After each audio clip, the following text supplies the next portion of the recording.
First of all, good morning all of you. 12th Physics, Unit 8, Chapter 12, Atom.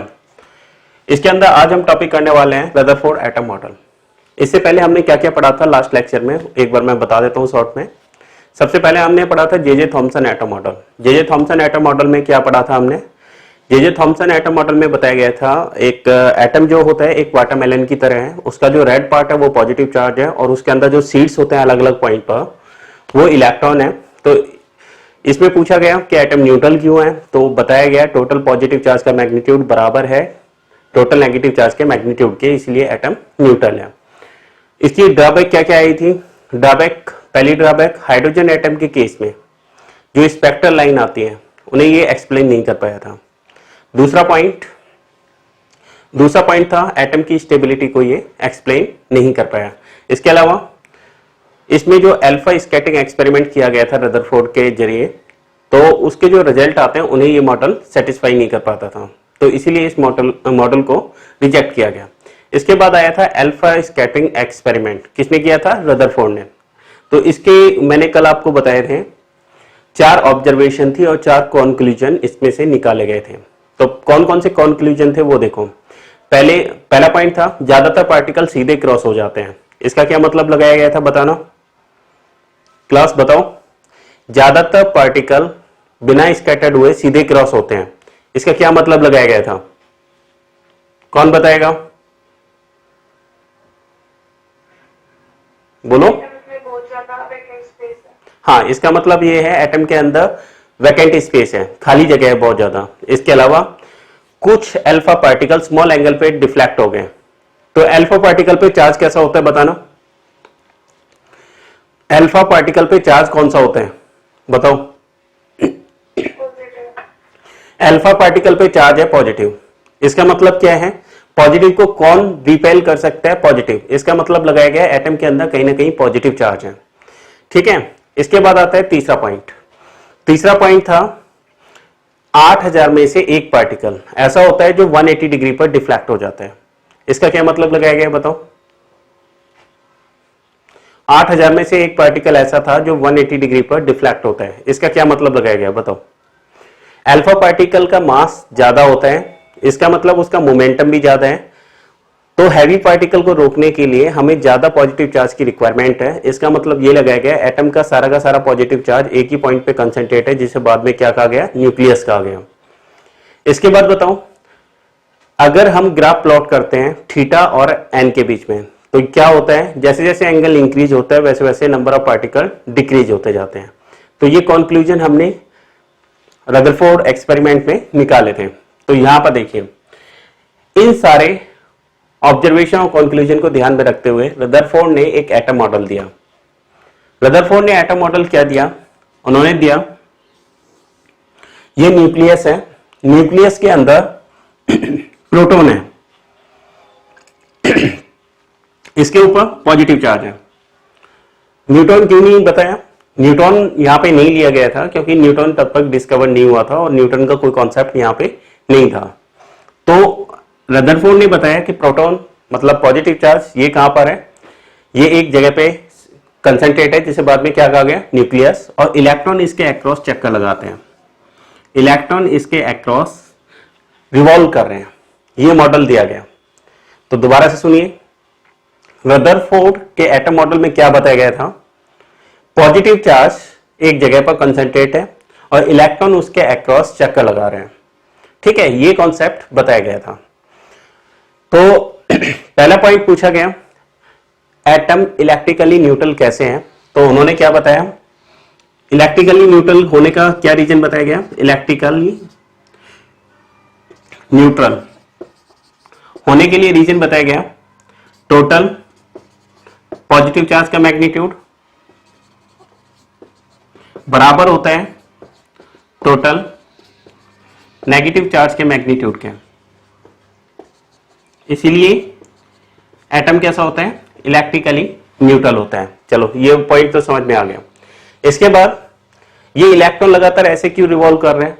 तो इस वाले point पे उन्होंने कहा ये नेगेटिव चार्ज है, ये पॉजिटिव चार्ज है, तो इनके बीच में एक कूलम्ब्स लॉ के अकॉर्डिंग अट्रैक्टिव फोर्स लगता है। तो यहां पे क्या लिख सकते हैं, electrostatic force according to Coulomb's law, ये बराबर होता है सेंट्रीपिटल फोर्स के, सेंट्रीपिटल फोर्स। क्या मतलब हुआ ये बताओ, पत्थर को अगर हम एक धागे में बांध के घुमाते हैं, अगर धागा ब्रेक होता है तो वो कहां जाएगा, बाहर की तरफ जाता है। तो सेंट्रीपिटल फोर्स कहां पे है, उसे एक फोर्स हो गया बाहर की तरफ, एक फोर्स हो गया अंदर की तरफ, तो दोनों फोर्स एक दूसरे को बैलेंस कर रहे हैं, इसलिए ये लगातार एक सर्कुलर पाथ में रिवॉल्व करता रहता है। ठीक है, ये पॉइंट बताए गए थे। तो बताओ रदरफोर्ड एटम मॉडल का कॉन्सेप्ट समझ में आया या नहीं। तो इसमें क्या क्या बताया गया था, पॉजिटिव चार्ज कहां पर है, पॉजिटिव चार्ज एक जगह पे कंसेंट्रेट है, इसमें नॉर्मली प्रोटॉन लिए गए थे, न्यूट्रॉन का कोई कॉन्सेप्ट नहीं था। न्यूट्रॉन का कॉन्सेप्ट ना होने का रीजन क्या था, न्यूट्रॉन उस टाइम तक डिस्कवर नहीं हुआ था। इलेक्ट्रॉन कहां पे चक्कर लगा रहे हैं, इलेक्ट्रॉन इसके अक्रॉस चक्कर लगा रहे हैं। ठीक है, पहला पॉइंट आया कि एटम इलेक्ट्रिकली न्यूट्रल क्यों है। तो रदरफोर्ड ने बताया टोटल पॉजिटिव चार्ज का मैग्नीट्यूड और टोटल नेगेटिव चार्ज का मैग्नीट्यूड इक्वल है, इसीलिए एटम इलेक्ट्रिकली न्यूट्रल है। ठीक है, दूसरा पॉइंट बताया कि ये एक दूसरे को इस टाइप से सर्कुलर पाथ में क्यों रिवॉल्व कर रहे हैं, अलग क्यों नहीं चला जाता। तो उन्होंने बताया नेगेटिव और पॉजिटिव के चार्ज में जो फोर्स लग रहा है कूलम्ब्स लॉ के अकॉर्डिंग, एक तो वो फोर्स, वो अट्रैक्टिव फोर्स, इसके अलावा इलेक्ट्रॉन अगर रिवॉल्व कर रहा है तो उस पर एक सेंट्रीपिटल फोर्स लग रहा है जो बाहर की तरफ डायरेक्टेड है। सेंट्रीपिटल अंदर की तरफ होता है लेकिन सेंट्रीफ्यूगल की बात हो रही है यहाँ पर, तो वो बाहर की तरफ डायरेक्टेड है। दोनों फोर्स एक दूसरे को बैलेंस कर रहे हैं, इसीलिए ये लगातार सर्कुलर पाथ में रिवॉल्व कर रहे हैं। ऐसा ही कब होता है, जब प्लेनेट के अक्रॉस कोई सैटेलाइट रिवॉल्व करता है, उस टाइप में भी होते हैं।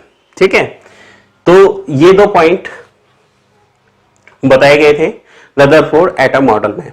इन वाले पॉइंट में किसी को कोई दिक्कत हो, कुछ पूछना हो तो बताओ। पहले ये बताओ ये सारे पॉइंट समझ में आ गए या नहीं, ये आ गए सभी को, कोई डाउट हो तो बता दो अभी। नहीं, चलो ठीक है। दूसरा पॉइंट देखो, दूसरा पॉइंट क्या आता है, अब आता है लिमिटेशन या drawback.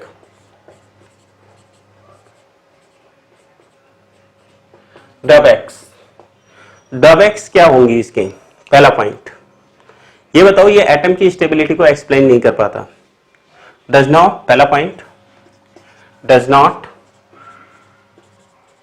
Explain stability of atom. ऐसा क्यों, अच्छा ये बताओ, इलेक्ट्रॉन रिवॉल्व कर रहे हैं, रिवॉल्व कर रहे हैं तो इसकी एनर्जी लगातार ये कंजप्शन करेगा। जब कोई वर्क हम करते हैं, रिवॉल्व करना मतलब वर्क करना, वर्क करने का मतलब क्या हो गया, वर्क करने का मतलब ये हो गया एनर्जी कंजप्शन हो रहा है। आपको ये पता होता है कि न्यूक्लियस से जितनी दूर जिस सेल में हम जाएंगे एनर्जी बढ़ती जाती है। अब क्या हो रहा है, ये एनर्जी कंजप्शन कर रहे हैं तो लगातार इसकी एनर्जी कम होती जाएगी, एनर्जी कम होती जाएगी तो ये सर्कुलर पाथ में इस टाइप से रिवॉल्व करते करते जैसे जैसे एनर्जी कम होती जाएगी और लास्ट में कहां गिर जाएगा, न्यूक्लियस के अंदर गिर जाएगा। ठीक है, ये लास्ट में कहां पे गिर जाएगा, न्यूक्लियस में गिर जाएगा। इसका मतलब क्या हुआ, इसका मतलब तो एटम स्टेबल नहीं हुआ। ठीक है, तो यहां पर देखो इलेक्ट्रॉन रिवॉल्व, इलेक्ट्रॉन घूम रहा है, सो कंज्यूम एनर्जी, तो किसको कंजप्शन करेगा, एनर्जी को कंजप्शन करेगा। So it comes closer to nucleus with decrease of energy. इस टाइप से एनर्जी के लगातार कम होते जाने से वो न्यूक्लियस के पास में आता जाएगा, at last falls in nucleus, और लास्ट में क्या होगा, न्यूक्लियस के अंदर गिर जाएगा। तो इसका मतलब क्या हो गया, एटम स्टेबल नहीं है। तो रदरफोर्ड इस वाले पॉइंट को एक्सप्लेन नहीं कर पाया था। ठीक है, तो ये इसकी ड्रॉबैक है। दूसरा पॉइंट यहां पर इलेक्ट्रॉन अगर रिवॉल्व कर रहा है तो जब तक वो न्यूक्लियस में नहीं फॉल हो जाता वो लगातार एनर्जी को रेडिएट कर रहा है। लगातार एनर्जी को रेडिएट कर रहा है तो यहां पे हमें एक कंटिन्यूअस स्पेक्ट्रम मिलेगा, ठीक है। लेकिन हाइड्रोजन एटम के केस में हमें लाइन स्पेक्ट्रम मिलता है, उसे ये मॉडल एक्सप्लेन नहीं कर पाया था, ठीक है। तो यहां पर देखो, ए revolving electron continuously emit energy, so we get continuous spectrum। तो हमें एक कंटिन्यूस स्पेक्ट्रम मिलता है, बट लेकिन in hydrogen atom we get line spectrum। लेकिन हाइड्रोजन एटम में हमें लाइन स्पेक्ट्रम मिलता है, which is not explained by Rutherford atom model, so which is not explained by this model. तो रदरफोर्ड का ये जो एटम मॉडल है ये इस कॉन्सेप्ट को एक्सप्लेन नहीं कर पाया, तो इन रीजंस की वजह से रदरफोर्ड के एटम मॉडल को नेग्लेक्ट किया गया। तो बताओ ये सारे पॉइंट्स समझ में आए या नहीं, बताओ बच्चों, इनमें कोई पॉइंट में दिक्कत है, रदरफोर्ड एटम मॉडल में कोई दिक्कत है या फिर उसकी ड्रॉबैक में कोई दिक्कत है तो बता दो, बोलो जल्दी से। रदरफोर्ड एटम मॉडल या उसकी ड्रॉबैक में किसी को कोई प्रॉब्लम है, दिक्कत है तो बताओ। ये आ गया सारा समझ में? Yes sir. ठीक है, अब आगे करें।